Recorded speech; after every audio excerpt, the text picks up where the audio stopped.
Welcome back to the season 6 premiere of Aging and Awesome. We are joined right now by Tara Jorgensen, who's with Trust Masters. Boy, there's a lot to learn about trusts if you're not really into them, right?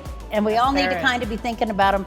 I think one thing I don't really understand is what's a living trust? A living trust is a legal document that can be held by a person or a family. And this document is extremely important. It's one of the most important things a person can do in their life. It lays out a plan of how to distribute your assets when you pass away. But also a living trust is good for your lifetime in that it sets up a plan if you were ill or something happened to you that's someone you trust is placed in that successor trustee position in order to stand in for you until you're better. And it's different than a will. Yes, a will and a trust are very different. Actually, a trust is an entity, a legal entity. You could think of it as a bubble of safety in which you place your assets. You do that by retitling those into the name of the trust. So for instance, your home. Rather than having your home titled in your name, Erin Breen, you can have your home titled in the name of your trust. If you die, God forbid, your trust continues living on, holding that asset in its name. Thus, you don't go to probate court. Which is the big key here. That's the big key. To avoid probate. That's the primary goal, is to avoid probate. On the other hand, a will cannot hold assets, and if a person who just has a will dies, they will go to probate court.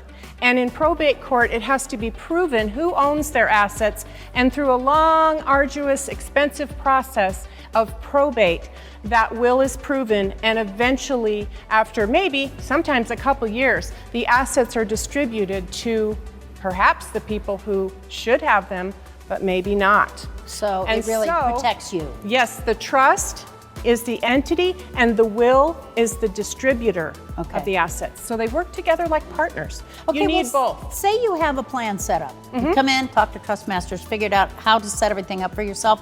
Can you go back and revisit that and change things? Absolutely. So we do revocable trusts. Okay. Revocable means that it can be changed throughout your lifetime. Once the person who owns that trust dies, the trust becomes irrevocable and can no longer be changed. And you might take a look at the circumstances. We're in a pandemic, we're this, we're that. I think I need to revisit this and have a look at it, right? Exactly. And so it's a changeable, flexible document. Life changes, your document can change. But your people that do it for you don't change. You go back to the same people, right? Because you know exactly what's in mine or whatever, That's right. right? And we're familiar with the client. So we really get to know all of our clients. We sit down with them, we do a free hour, and we educate a lot. There's a lot to know about this topic, so we educate people. We used to do seminars until the COVID hit. And but you have some coming up, right? Yes, we do. Okay. We do. So things are opening up again, and we're very excited to be able to educate people again.